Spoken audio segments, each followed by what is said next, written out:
आज हम बात करने वाले हैं कि अपने कम्युनिकेशन स्किल्स को कैसे इंप्रूव करें। कम्युनिकेशन स्किल्स होती हैं कि अपनी बातों को व्यक्त करना और दूसरों की बातों को सुनना, यानी कि मैसेज का टू एंड फ्रो पास होना, यही कम्युनिकेशन होता है। अब ये कितना अच्छा होगा ये डिपेंड करता है आपकी कम्युनिकेशन स्किल्स पे। तो मेक श्योर कि यहाँ पर आपकी कम्युनिकेशन स्किल्स बहुत अच्छी हो। अब वो अच्छी कैसी होंगी वही तो बात करने वाले भैया। फर्स्ट यहाँ पर पॉइंट है हैव करेज टू से।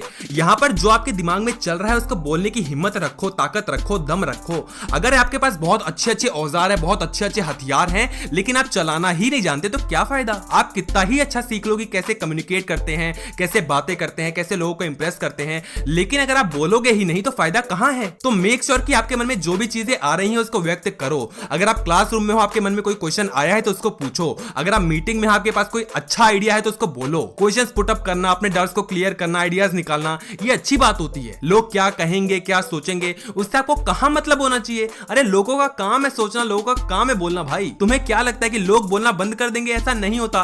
तुम बोलोगे तब भी वो बोलेंगे, तुम चुप रहोगे तब भी वो बोलेंगे। उनको टाइम पास करने के लिए कुछ ना कुछ अच्छा चाहिए होता है। तो भैया यहाँ पर कुछ अच्छा करके उनका टाइम पास करो, वो ज्यादा अच्छी बात है। सेकंड यहाँ पर पॉइंट है लिसन केयरफुली। यहाँ पर जो आप बोलने वाले हो उससे पहले आपको कुछ सुनना होता है। रिप्लाई क्या देना है, कैसे देना है, कब देना है, ये आपको बखूबी पता होना चाहिए और उसके लिए आपको दूसरों की बातों को सुनना जरूरी है। वो क्या कहना चाहता है, किस संदर्भ में कहना चाह रहा है, ये आपको पता होना चाहिए।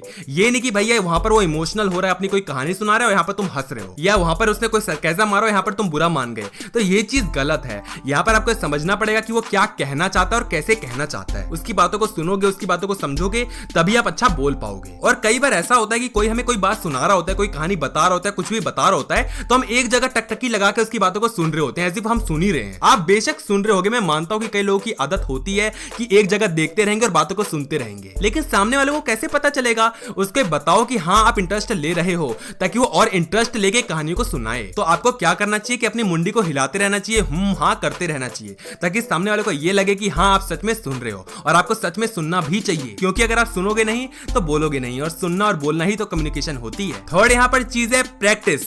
यहाँ पर आपको प्रैक्टिस करना जरूरी है। देखो अगर आप रियल वर्ल्ड में सबसे बात करना चाहोगे तो आपको बहुत टाइम लग जाएगा, 2 साल 4 साल लगते जाएंगे। हालांकि यहाँ पर सीखना तो पूरी जिंदगी भर है, लेकिन यहाँ पर आप कितनी जल्दी परफेक्शन को हासिल करते हो ये ज्यादा जरूरी है। तो कोशिश ये रहनी चाहिए कि सबसे बात किए बिना सबसे बात कर लो। तो यहाँ पर आपको क्या करना है? 2 काम करने हैं। पहला तो सोने से पहले आपको खुद से बातें करनी है। एक बंदे को अज्यूम करवाना है कि हाँ ये बंदा है, उसको इमेजिन करना है और उससे बातें करनी है। उसका भी रोल तुम निभाओ, अपना भी रोल तुम निभाओ, और ये तुम करते भी होगे, काफी लोग करते भी हैं कि कल मैं उससे क्या बात करूंगा, कैसे बात करूंगा, तो इमेजिन कर रहे होते हैं कि मैंने ये बोला, उसने ये बोला। ये अच्छी बात है। यहाँ पर आपका ब्रेन शार्पर हो जाता है, आप बातों को बोलना सीख जाते हो और सुनना भी सीख जाते हो, क्योंकि यहाँ पर आप अपना तो रोल निभा ही रहे हो बल्कि उसका भी निभा रहे हो। तो यहाँ पर सोने से पहले प्रैक्टिस करते रहो।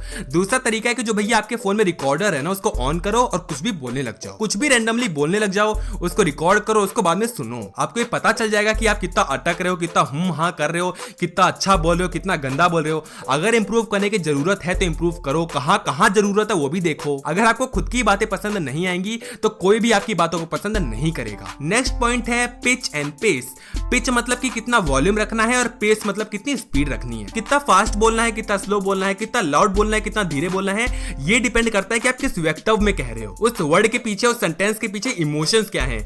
क्या आप गुस्से में वो चीज बता रहे हो, या सरप्राइज होकर बता रहे हो, खुशी में बता रहे हो, या दुखी में बता रहे हो, ये आपको पता होना चाहिए। लाइक अगर तुम कोई स्टोरी सुना रहे हो तो उसको आपको इमोशंस को फील करवाना पड़ेगा कि पता है फिर मैंने वो देखा यार, मुझे इतना ज्यादा अच्छा लगा ना, मैं क्या बताऊं। आपके वर्ड्स में खुशी दिखनी चाहिए कि आप खुश हो गए, आप चौंक गए, आप दुखी हो गए अचानक से। तो ये उतार चढ़ाव आपको आना चाहिए। और अगेन ये कब आएगा?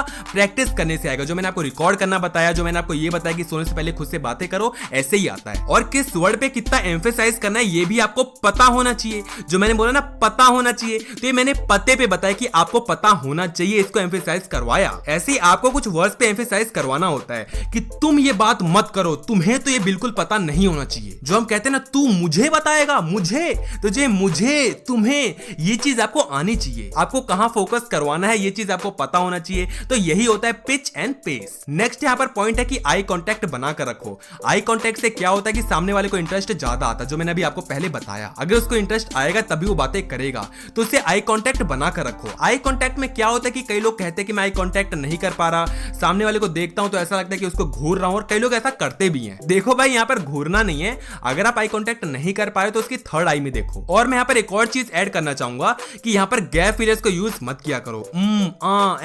ये गलत चीज है। ये फिलर्स के भी कुछ वर्ड्स होते हैं जो कि आपको समझना पड़ेगा, सीखना पड़ेगा, वो मैं कभी और बता दूंगा, लेकिन यहाँ पर वाला मत करा करो। अगर मैं आपसे ऐसे बात करूं कि आपको दोस्तों करना चाहिए ताकि आपको और अच्छी बातें लगे, तो क्या आपको अच्छा लगेगा? नहीं। अटक के बोलना, रुक के बोलना अच्छा नहीं होता।